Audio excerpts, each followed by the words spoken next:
കത്തോലിക്കാ സഭയിൽ കുട്ടികൾ ആദ്യമായി ദിവ്യകാരുണ്യ ശുശ്രൂഷ, യേശുവിൻ്റെ ശരീരവും രക്തവും സ്വീകരിക്കുന്ന ഒരു പ്രധാന മതപരമായ ചടങ്ങാണ് ആദ്യ കുർബാന.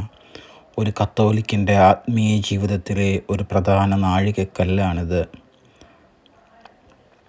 ആത്മീയവും പ്രായോഗികവുമായ ഘടകങ്ങൾ ഉൾപ്പെടുന്ന നിരവധി ഘട്ടങ്ങളിലൂടെയാണ് കുട്ടികൾ സാധാരണയായി അവരുടെ ആദ്യ കുർബാനയ്ക്ക് തയ്യാറെടുക്കുന്നത്.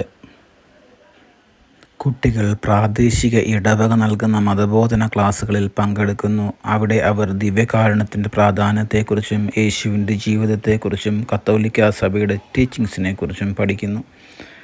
കുർബാനയുടെ അടിസ്ഥാന കാര്യങ്ങൾ, പ്രാർത്ഥനയുടെ പ്രാധാന്യം, കൂദാശകളുടെ അർത്ഥം എന്നിവയും ഈ ക്ലാസ്സിൽ ഉൾപ്പെടുന്നു.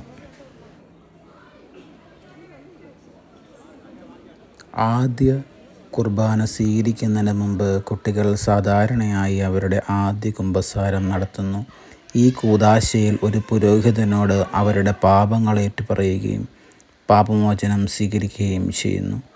അനുരഞ്ജനത്തിൻ്റെ കൂദാശ അല്ലെങ്കിൽ പശ്ചാത്താപം എന്നറിയപ്പെടുന്ന വിശുദ്ധ കുമ്പസാരം, വ്യക്തികൾ തങ്ങളുടെ പാപങ്ങൾ ഒരു പുരോഹിതനോട് ഏറ്റുപറയുകയും ദൈവത്തിൽ നിന്ന് പാപമോചനം നേടുകയും ചെയ്യും. കൃപയുടെ അവസ്ഥയിൽ ദിവ്യകാരുണ്യ ശുശ്രൂഷ സ്വീകരിക്കാൻ കുട്ടികളെ സജ്ജമാക്കുന്നതിനാൽ ഈ ഘട്ടം പ്രധാനമാണ്.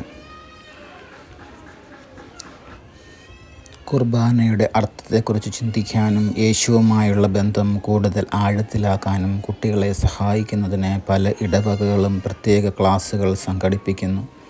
പ്രാർത്ഥനാ ശുശ്രൂഷകൾ, ബൈബിൾ പഠനം, വിശ്വാസത്തെക്കുറിച്ചുള്ള ചർച്ചകൾ എന്നിവ ഇതിൽ ഉൾപ്പെടുന്നു.